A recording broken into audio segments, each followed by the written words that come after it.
when we go to Philadelphia in July, we're going to have the votes to put together the strongest progressive agenda that any political party has ever seen. Senator Bernie Sanders at a big rally in Indiana today saying he wants to use the many delegates he has won in this contest, the many votes he has won, the influence he has proven to change the Democratic Party platform.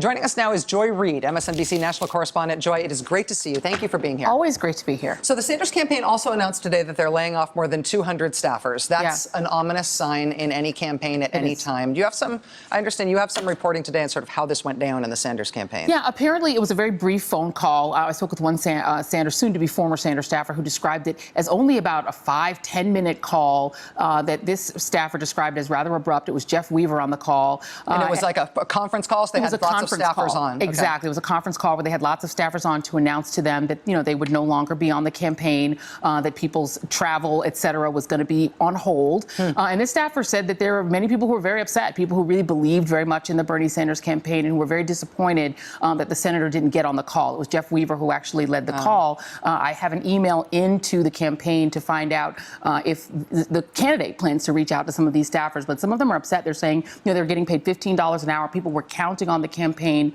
to go all the way till June 1st. So people had made plans based on that because Sanders had always committed to staying in it until the end. So at least some upset out there that the campaign for this set of staffers, about 200 to 300 people, is ending very abruptly in their view. And do you have insight into why they're doing it? I mean, the one thing that I felt like we all understood about the Sanders campaign is that they're made of money. Yeah. And so you wouldn't expect them to be making a financially driven decision. Well, this is a campaign that is taking in just enormous amounts of money, but they're also spending enormous amounts of money. You think they spent $5.5 million in the losing effort in New York. They're spending tremendous amounts of money in these small states, particularly organizing caucuses, which is complicated and can be expensive even in these more inexpensive states. I think what you're seeing is the campaign marshaling its resources to really push toward California. They want to go all the way till the end. And that last spate of primaries that includes New Jersey and California, those are really expensive media markets. I think they're going to hold their money really to push for advertising for those last races. Rather than dumping these 225 staffers across country into California instead. Now, some will end up moving. I can tell you that a lot of the times when campaigns like this wind down,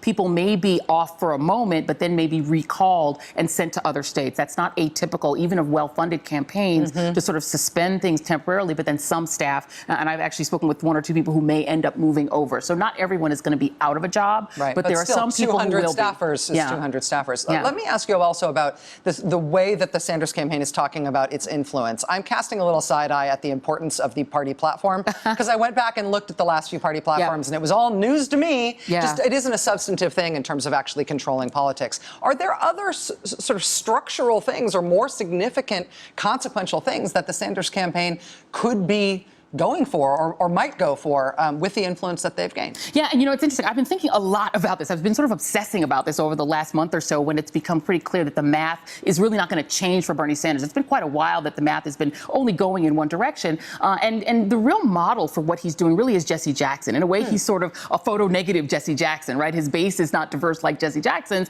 but it's very fervent, it's very large. And in 1984, Jesse Jackson amassed a huge number of delegates, but he only got about like maybe 40% in terms of the delegates that he was due based on how well he'd done in the primaries. So he negotiated with the party rules that include the current proportionality. The universal proportionality that you see in the Democratic primary system is because of Jesse Jackson. He went to the party and said, I can't win 20% of the votes and only get 9% of the delegates. Something has to change. So he made a structural ask that to this day has changed the way the Democratic primary operates and made it possible for Barack Obama to win. Because remember, he won proportionally. He could lose Pennsylvania, lose big states like California, and still stay in it. And that proportional change, you mean heavily Democratic districts wouldn't be penalized for having Democrats concentrated in a small area. They would get more representation to represent essentially the depth of Democratic support in those places. That's right. So when you win a city, you don't get penalized for it because you don't win the country. Exactly. If the Democratic Party operated the way the Republican Party operates, Hillary Clinton would be way ahead because she would win or take all in a place like New York. Bernie Sanders could lose New York by the amount he did and still take home 40% of the delegates.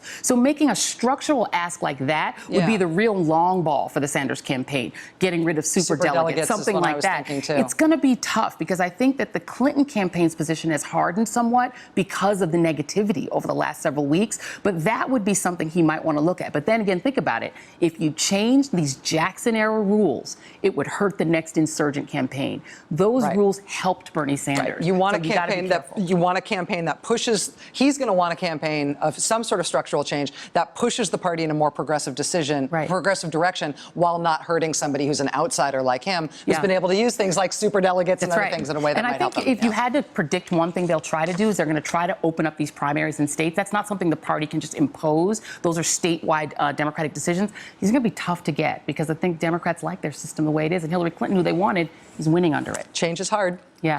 Joy Reid, MSNBC national correspondent. You're exactly the person I knew would tell me new things to think about with this. Thank you, Joy. I appreciate it. Thank you, Rachel. Thanks. All right, we'll be right back. Stay with us.